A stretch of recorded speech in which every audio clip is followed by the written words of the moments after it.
അസ്സലാമു അലൈക്കും. റജബ് മാസത്തിലെ ആദ്യത്തെ ദിവസത്തെക്കുറിച്ചാണ് ഇന്ന് നമ്മൾ സംസാരിക്കുന്നത്. അള്ളാഹു ബറക്കത്ത് നൽകട്ടെ. കരുണനിധിയായ പടച്ച റബ്ബ് നമ്മളെ എല്ലാവരെയും സ്വീകരിക്കട്ടെ. ആമീൻ.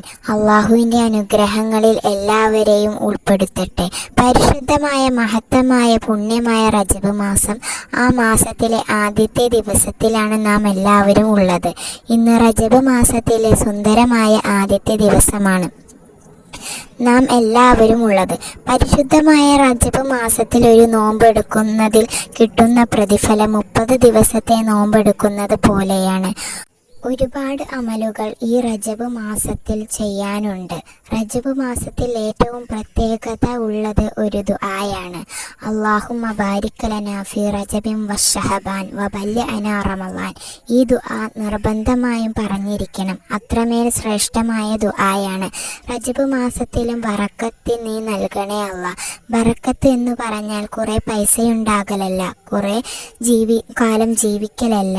ബറക്കത്ത് എന്ന് പറഞ്ഞാൽ ഉള്ളതുകൊണ്ട് തൃപ്തിയായി അള്ളാഹുവിൻ്റെ സന്തോഷം ലഭിക്കുന്നതാണ്. തൃപ്തിയായി ജീവിക്കാൻ കഴിയുന്നതാണ് ബറക്കത്ത്. ഇൻഷാ അള്ളാഹ് എല്ലാവർക്കും അള്ളാഹു ബറക്കത്ത് നൽകട്ടെ. റജബ് എന്ന മാസത്തിൻ്റെ അർത്ഥം ഒരുങ്ങുക എന്നതാണ്.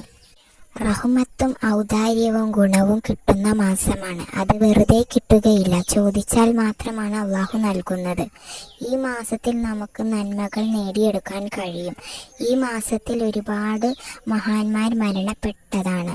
ഈ മാസത്തിൻ്റെ മറ്റൊരു പ്രത്യേകത ഇസ്റാഹ് മെഹറാജ് സംഭവിച്ച ദിവസമാണ് ഇന്ന് അള്ളാഹു സുബ്ഹാന തആല നമുക്ക് സമ്മാനമായി നൽകിയ നിസ്കാരം കിട്ടിയ ദിവസമാണ്. മുത്തുനബി സല്ലല്ലാഹു അലൈഹി വസല്ലമ തങ്ങൾ 7 ആകാശം കടന്ന് അള്ളാഹുവിനെ കണ്ടുമുട്ടിയ ദിവസമാണ്.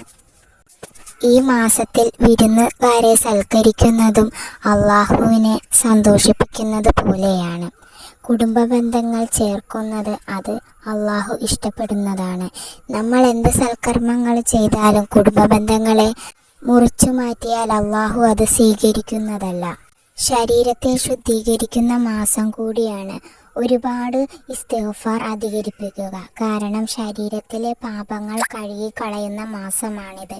ഈ റജബ് മാസത്തെ ആദരിക്കാനും ബഹുമാനിക്കാനും കഴിയട്ടെ ഇൻഷാ അള്ളാഹ്. ദുആ വസിയത്തോടെ.